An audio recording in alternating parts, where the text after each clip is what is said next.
Hi சகோஸ், எல்லாரும் எப்படி இருக்கீங்க? இஸ்லாமிய நிக்கதை பற்றி பார்க்க போகிறோம். நம்ம லாஸ்ட் ஆஃப் ட்ராமாவோட அடுத்த எபிசோட் தான் பார்க்க போகிறோம். லாஸ்ட் எபிசோட் என்னாச்சுன்னா, ஹீரோனை கொலை பண்ண ராணி பிளான் பண்ணா, ராணியை கொலை பண்ண ஹீரோனோட சித்தி பிளான் பண்ணி கடைசியில் 2 பேர்த்தையும் போட்டு தள்ளிட்டு நம்ம ஹீரோ வந்துட்டு ஹீரோயினை காப்பாற்ற வந்தான். அந்த நேரத்தில் கரெக்டாக அவளோட சத்தியை பயன்படுத்த, அந்த நேரத்தில் வந்துட்டு இளவரசர் வந்துட்டு கரெக்டாக வந்தோடனே அவனுக்கு ஒரு டவுட் ஆகி போயிடுது.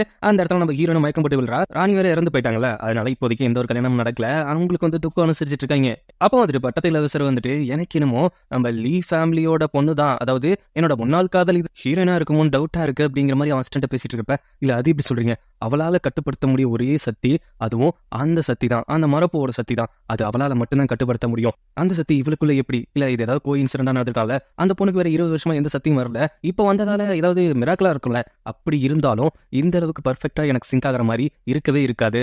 அவளை தனியா வாட்ச் பண்ணோம் அப்படிங்கிற மாதிரி அவன் முடிவு பண்றான். கட் பண்ணி நம்ம ஹீரோ தான் காமிக்கிறாங்க. அவன் நிறைய விஷயத்த போட்டு மண்டையில போட்டு யோசிச்சுட்டே இருக்கான். ஏன்னா அவனோட கண்ட்ரோல் மீறி போயிட்டு ஹீரோன் அட்டாக் பண்ணால. அப்படி யோசிச்சுட்டே இருக்கும்போது நம்ம ஹீரோயின் ஃபேமிலியில இறந்தாங்கல்ல, அவங்களோட பொட்டியை திறந்து பாக்குறப்ப அங்க ஒரு டாட்டூ இருக்கு. ஓஹோ, அப்போ நான் தான் கண்ட்ரோல் இல்லாம அவங்களுக்கு கொண்டு இருக்கணும் அப்படிங்கிற ஒரு கில்ட்டி ஃபீல் இருக்கு. அதுக்கப்புறம் அப்படி தனியா வந்து யோசிச்சுட்டு உட்காந்துருக்கப்ப கரெக்டாக ஹீரோயின் தான் வரா. அந்த நேரத்துல ஓடி வந்து கட்டி பிடிச்சிட்டு, எனக்கு எதுவும் ஆகல, எங்கடா போனேன், ஏன் என்னாச்சு, நான் அந்த நேரத்துக்கு வருவேன் அப்படின்னு உனக்கு தெரியல.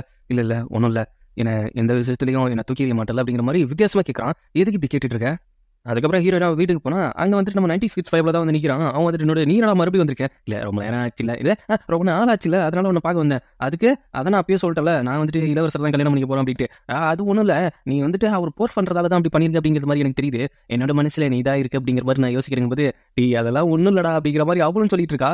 உடனே இருந்தா இன்னொரு பண்டலா லெட்ரு வச்சு படிச்சுக்க அப்படிங்கும்போது இவன் திருந்த மாட்டானே அப்படிங்கிற மாதிரி அவ ஃபீல் பண்ணிட்டு இருக்கா. அதுக்கப்புறம் பார்த்தா இளவரசர் வெளியில வந்து நிற்கிறாரு. அவன் எதுக்கு உள்ள வந்தான்? அவன் க்ளோசர் கொடுத்துட்டு போவான். என்னது?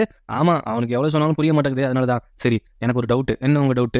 நீ வந்துட்டு லீ ஃபேமிலியோட சேர்ந்தவளா அப்படின்னு சொல்லும்போது, இல்ல உங்களுக்கு அப்படி தோணுதுன்னா அதுக்கு நான் பண்ண முடியாது. இல்ல அவளால மட்டும் யூஸ் பண்ணக்கூடிய ஒரு சக்தியை நீ யூஸ் பண்ண அப்படி சொல்ல முடியாது. கோயின்சிடென்டா கூட நடந்துக்கலாம். நீ ஒரு விஷயத்துக்காக தான் போராடிட்டு இருக்கேன்னு தெரியும். நீ யார் கூட சேர்ந்து இருக்கியோ, யாருக்கு வேலை பார்க்குறியோ அவன் தான் அந்த ஃபேமிலியை அழிச்சவன் அப்படிங்கிறதுக்கான எவிடன்ஸ் சென்டர் இருக்கு. அவங்க பாடி எல்லாம் போஸ்ட்மார்ட்டம் பண்ண எல்லா எவிடன்ஸ் சென்டர் இருக்கு. அது அவனோட சத்தியால மட்டும்தான் முடியும் அப்படிங்கிற மாதிரி சொல்லிட்டு நேராக போயிட்டு போஸ்ட்மார்ட்டம் ரிப்போர்ட்டை தேடிட்டு இருக்காங்க. இங்க பாருங்க பட்டத்து இளவரசரே, ஏதாவது அவனை மாட்டி விடணும்னு நினைச்சீங்கன்னா ஸ்ட்ரெயிட்டா மூஞ்சி நேராக போய் மாட்டி விடுங்க. எதுக்காக உங்க போட்டியில என்ன விட்டு தாளிக்கிறீங்க? நான் இனிமேலும் உங்களை நம்பறதா இல்லை அப்படின்னு சொல்லிட்டு அவன் அங்கேருந்து கோச்சிக்கிட்டு போறா. அதுக்கப்புறம் தான் தெரியுது அந்த போஸ்ட்மார்ட்டம் ரிப்போர்ட் இருக்குல்ல, அதை பயபுல எடுத்து வச்சிருக்கான் நம்ம ஹீரோ பயபுல. அதுல இருக்கிறது எல்லாத்தையும் செக் பண்ணி பார்த்தா இவன் தான் கொண்ட மாதிரி இருக்குது. இவனுக்கே குழப்பம். அன்னைக்கு நைட்டு என்ன நடந்துச்சு ஏது நடந்துச்சுன்னு தெரியாம அவன் அஸ்டட் பயபுலிட்ட தான் போய் கேட்டுட்டு இருக்கான். நேராக ஹீரோ தான் பார்க்க போறா. அவ பார்க்க போயிட்டு, ஏன்டா ஒரு மாதிரி இருக்க, நான் உங்ககிட்ட ஒரு முக்கியமான விஷயம் சொல்ல வந்தேன். எதுக்கு? என்ன விஷயம் சொல்ல வந்தேன்? இந்த மாதிரி பட்டத்து இளவரசர் வந்துட்டு ஒன்னும் வந்து ஃபேம் பண்ண பாக்குறாங்க, நீ கொஞ்சம் உஷாராயிரு. லீ ஃபேமிலியா இருந்துச்சுல அந்த விஷயத்துல தான். சரி அப்படின்ட்டு அவனும் பதில் சொல்ல முடியாம, நீ என் கூட சேர்ந்து ஸ்பை வேலை பாக்குற அப்படிங்கறத அவனுக்கு தெரிஞ்சிச்சுன்னு நினைக்கிறேன். அப்படிதான் நானும் நினைக்கிறேன் அப்படிங்கிற மாதிரி சொல்லிட்டு 2 பேருமே அப்படியே பேசிட்டு வெளியில போகும்போது நம்ம பட்டத்து இளவரசர் வந்து நிக்கிறாங்க. இவன் எதுக்கு இங்க வந்து நிக்கிறான் அப்படிங்கிற மாதிரி அப்படின்னு சுக்கா, எதுக்காக இங்க வந்தீங்க?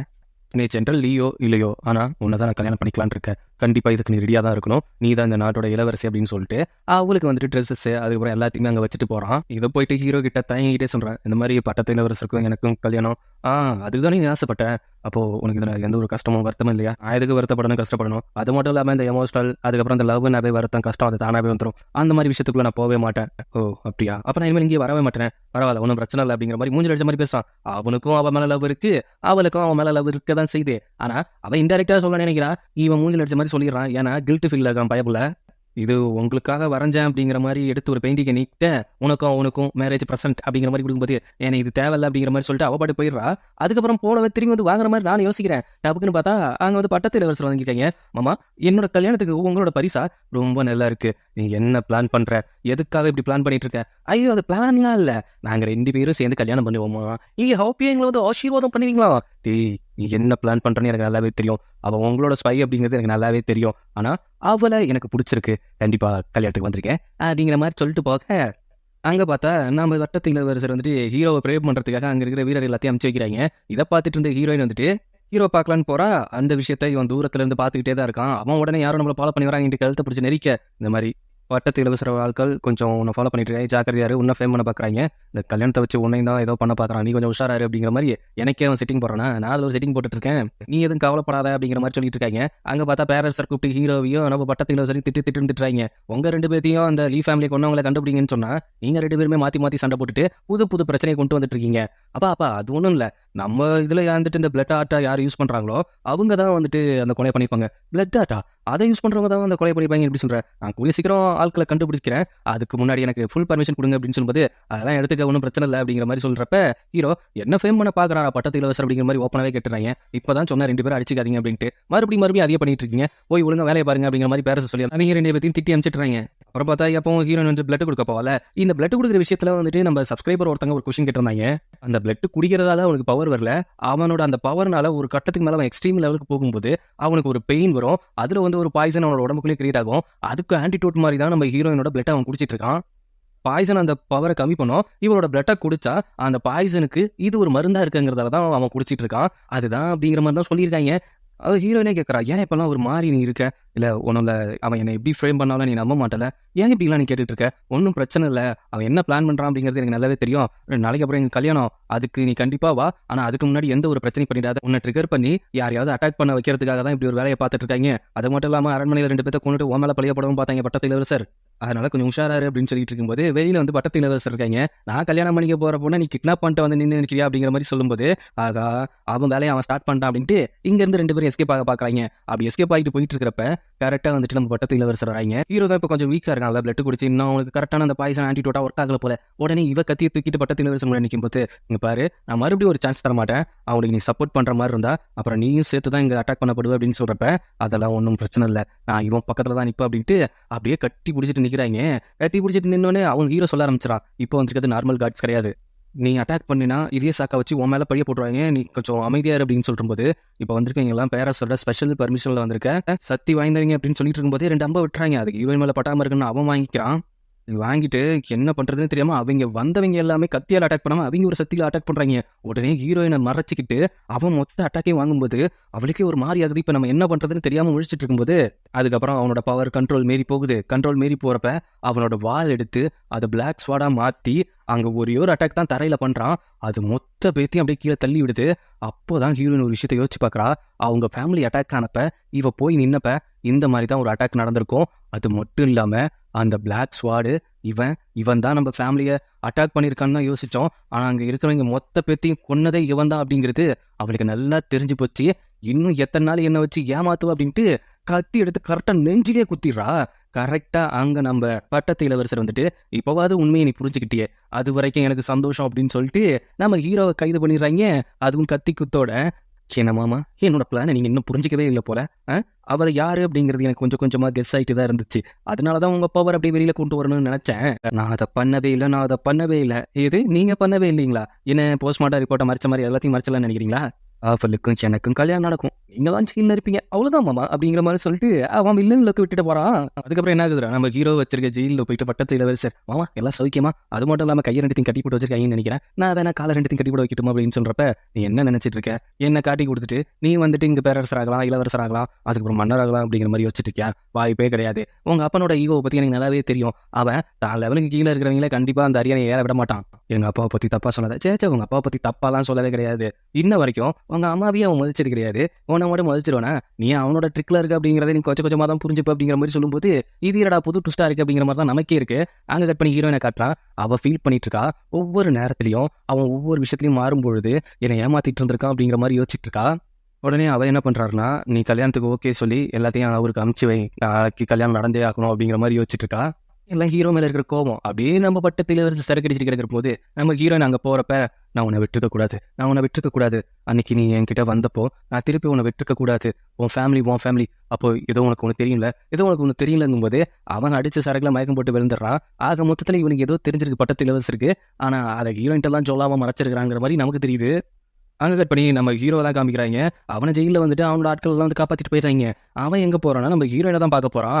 அவள் கத்தி எடுத்து கழுத்துக்கு நேரம் வச்சுட்டு இங்கே எதுக்கு வந்த, இல்லை நான் உங்ககிட்ட ஒரு சில விஷயங்கள் சொல்லி புரிய வைக்கிறோம், என்கிட்ட நீ என்ன விஷயங்கள் சொல்லி புரிய வைக்கிறோம், என்னை யூஸ் பண்ணிக்கிட்டதா, அது மட்டும் இல்லாமல் நான் எதுக்காக ட்ரை பண்ணுறேன் அப்படின்னு தெரிஞ்சோ அந்த விஷயத்துக்கு நீ தான் காரணங்கிறத என்கிட்ட எவ்வளோ ஈஸியாக மறைச்சிட்டு இருக்க. இங்கே பார், அது நடந்து போன விஷயம், அது மட்டும் இல்லாமல் அதில் எனக்கே ஒரு சில குழப்பங்கள் இருக்கு. இங்கே வந்துட்டு நீ கல்யாணம் பண்ணிக்க போற அப்படின்னு சொல்றல, அது வந்துட்டு உனக்கான ட்ராப்பாக இருக்கும். ஓஹோ, உன்னை விட அவன் ஒன்று பெரிய ட்ராப் வச்சிடல. என்னோட வாழ்க்கையில நான் எந்த விஷயத்துக்காக ரொம்ப போராடணும் அந்த விஷயத்த என் கண்ணுல இருந்து மறைச்சி இவ்வளோ ப்ளே பண்ணியிருக்கல. நான் மறுபடியும் சொல்றேன், நான் உனக்காக வெயிட் பண்ணுவேன் அப்படின்னு சொல்லும்போது நான் உன்னை வெறுத்துக்கிட்டு இருக்கேன், சரியா? தயவு செய்து இங்க இருந்து போயிடு. எது நீ என்ன வெறுத்துட்டு இருக்கியா? அப்புறம் என் கத்தியை கரெக்டா என்னோட நெஞ்சில குத்தாம என் ஷோல்டர்ல குத்திட்டு போனேன். அதுல இருந்து தெரியல நான் உனக்காக வெயிட் பண்ணுவேன் அவ்வளவுதான் அப்படிங்கிற மாதிரி அவன் போயிட்டு அவளுக்காக வெயிட் பண்ண ஆரம்பிக்கிறான். அதுக்கப்புறம் இன்னொரு ஆள் உள்ள வராங்க. இது யாரான்னு பார்த்தா நம்ம 90s கிட் பயப்போல தான். அது வந்துட்டு உனக்கு கல்யாணம் அப்படிங்கிற மாதிரி கேள்விப்பட்டேன், அதனால இன்னைக்கே நம்ம கிளம்பிடலாமா அப்படிங்கும்போது இதுக்கப்புறம் மறைச்சு நம்ம ஒன்றும் பண்ண போறதில்ல அப்படிங்கிற மாதிரி முடிவு பண்ண ஹீரோயின் என்ன பண்றான்னா, இங்க பாரு மரமண்டையா, இதை நான் வந்துட்டு என்னை யாரும் இப்படி கூப்பிட்டதுலையே, என்னோட ஹெட்டு தானே என்ன கூப்பிடுவாங்க, நான் தான் உன்கிட்ட இந்த உண்மையை சொல்லணும்னா நான் தான் லீ. என்ன சொல்றீங்க? சும்மா விளாடுறீங்க, இதெல்லாம் கூடு விட்டு கூடு பாடுற விஷயமா? அதெல்லாம் ஒன்றும் இல்லை, நான் நம்ப மாட்டேன். நான் தான், என்னை பாரு உனக்கே தெரியும். அப்போ என்னோட காதலி அவன் உனக்காக திரும்பி நிறைய லெட்டர்ஸ் எழுதி வச்சிருக்கா, அதெல்லாம் அவங்க சித்திக்காரி அனுப்பாம வச்சிருந்திருக்கா. அதுதான், ஆனால் அவள் உண்மையிலேயே உன்னை லவ் பண்ணியிருக்கா. அப்போ அவள் திரும்பி உயிரோட வரமாட்டாளா? எனக்கு தெரியலடா, ஆனால் இப்போ வந்துட்டு இந்த உடம்புல இருக்கிறது நான் தான், புரிஞ்சுக்கோடா. இதுக்கப்புறமும் நான் உன்னை ஹர்ட் பண்ண முடியாது, உன்ட்டு நிறைய பொய்யும் சொல்ல முடியாதுங்கும்போது எனக்காக வெயிட் பண்ண ஒருத்தி மட்டும்தான், அவளை எப்படி நான் இழப்பேன் அப்படிங்கிற மாதிரி இருந்துட்டு அங்கே இருந்துட்டு கதறி அழுகுறான். டேய், உன் ஃபீலிங் எனக்கு புரியுதுடா, அதனால தான் உன்னை நான் முடிஞ்ச அளவுக்கு ஹர்ட் பண்ணக்கூடாதுன்னு நினச்சேன். ஒரு கட்டத்துக்கு மேலே நான் உண்மையை சொல்லி தானே ஆகணும், ஏன்னா எனக்கு வந்துட்டு கல்யாணம் ஆக போகுது. இதுக்கப்புறமும் உன்னை நான் கஷ்டப்படுத்த விரும்பலை. அவள் இழந்தது எப்படி இருக்கும் அப்படிங்கிறது எனக்கு நல்லாவே தெரியுது. என்னதான் நீ லூ சுத்தரமாக ஒவ்வொரு விஷயங்கள் பண்ணாலும் நீ பியூர் 90s கிட்ஸ்டா. உண்மையான லவ்ங்கிறது ஒரு சில பேர்கிட்ட தான் இருக்கும், அது கண்டிப்பாக 90s கிட்ஸ் மனசில் அதிகமாகவே இருக்கும். அதை இப்போல்லாம் ஒரு சில பேர் புரிஞ்சுக்கிறது இல்லை. கண்டிப்பாக உனக்குன்னு ஒரு வாழ்க்கை இருக்கும், அதை நீ தேடிப்போ அப்படின்னு சொல்லும்போது அவளை தவிர நான் வேற யாரையுமே கல்யாணம் பண்ணிக்க மாட்டேன்னு சொன்னேன். அவள் ஏற்ற மாதிரியே அவள் ஆன்மா அதை பார்த்தாலும் சந்தோஷப்படட்டும் அப்படின்னு சொல்லி அவங்க அங்கே ஃபீல் பண்ணிட்டு இருக்கான். அங்கே பண்ணி ஹீரோ தான் காமிக்கிறாங்க. ஹீரோ வந்துட்டு எவ்வளோ சொல்லி பார்க்குறான் ஃபஸ்ட்டு, அவள் வரமாட்டான், நம்ம இங்கேருந்து தப்பிச்சு போயிடுவோம், இதுக்கப்புறம் இங்கே இருந்தால் பிரச்சனையாகும் அப்படிங்கிற மாதிரி சொல்லிட்டு இருக்கும்போது அவள் வருவா அப்படிங்கிற மாதிரி அவன் வெயிட் பண்ணிட்டு இருக்கான். அதே நேரம் இளவரசர் என்ன பிளான் பண்ணுறாங்கன்னா, நம்ம வந்துட்டு வெளியில் யாருக்கும் சொல்ல தேவையில்ல, முக்கியமாக பேரரசருக்கு கூட இந்த விஷயம் தெரிய வேணாம், 2 பேர் மட்டும் நம்ம கல்யாணம் பண்ணிக்கலாம் அப்படிங்கிற ஒரு விஷயத்தையும் அதுக்கப்புறம் ஹீரோ கொடுத்தாலும் ஒரு கிஃப்ட் அதை கொண்டு அவகிட்ட கொடுத்துருங்க அப்படிங்கிற மாதிரி சொல்லி அதை அனுப்பிச்சு வைக்கிறாங்க. அதை எடுத்து பார்த்தோன்னே அவளுக்கும் ஒரு மாதிரி ஃபீலிங்காக தான் இருக்குது. ஆனால் அவள் வந்துட்டு என்ன பண்ணுறான்னா, நம்ம இளவரசரை கண்டிப்பாக சீக்கிரமாக வர சொல்லுங்க, அவங்களுக்காக ஒரு கிஃப்ட் வச்சிருக்கேன் அப்படிங்கிற மாதிரி அவங்க மேடு கிட்ட சொல்லியிருப்ப கரெக்டாக நம்ம ஹீரோ பைபிள் வந்து நிற்கிறான். என்ன இன்னும் ஹர்ட் பண்ணுறியா, இன்னும் ஹர்ட் பண்ணியான்ட்டு லூசுத்தனமாக வந்து கேட்டுகிட்டே இருக்கான். ஒருத்தங்க பிடிக்கலன்னு சொன்னால் விட்டுட்டு போயிடணும், அதை விட்டுட்டு இவ்வளோ தூரம் துரத்தி வந்துட்டு இருக்கக்கூடாது அப்படிங்கிற மாதிரி நிறைய பேர் சொல்லுவாங்க. ஆனால் ட்ரூ லவ் இருக்கிற இடத்துல நீங்கள் எவ்வளோதான் செருப்பு சாணி நமக்கு அடித்தாலும் அப்படியே அடிவாங்க அதை மாதிரியே இழிச்சிட்டு வந்து நிற்கிறது தானே பசங்களோட பாலிசி. அஃப்கோர்ஸ் அப்படி வந்து நிற்கும்போது அங்கே கரெக்டாக இளவரசர் வந்துட்டு அவள் தான் சொல்கிறாங்களே அங்கிள், உங்களை வந்துட்டு அவள் ரொம்ப ஹர்ட் பண்ணுறா அப்படின்ட்டு. ஆமாம், நான் ரொம்ப ஹர்ட் பண்ணுறேன். இப்போதைக்கு என்னோட அன்பான ரொம்ப நான் லவ் பண்ணுற பர்சன்னா அது பட்டத்து இளவரசர் தான் அப்படிங்கிற மாதிரி அவன் கிட்ட கை கோத்துட்டு நிற்கும்போது அதிக அடி வைத்த பத்திக்கிட்டு எரியுது நம்ம ஹீரோக்கு. எரியுமா எரியாதா? எரியணும் அங்கிள், சட்டப்படி பார்த்தவங்களோட நாங்கள் அரெஸ்ட் பண்ணோம், ஆனால் நீங்கள் இப்போ ஒரு கெஸ்ட்டாக வந்திருக்கீங்க, நாளைக்கு நீங்கள் கல்யாணத்துக்கு வேறு வரணும்ல, அதனால வந்துட்டு உங்களை நான் இப்போ விட்டுறேன், அதுக்கப்புறம் நான் உங்களை பிடிச்சிருவேன், ஏதோ என்னால் பிடிச்சது அப்படிங்கிற மாதிரி பிச்சா போகிற மாதிரி போட்டு விட்டுறான். செம கடுப்பாவது ஹீரோவுக்கு.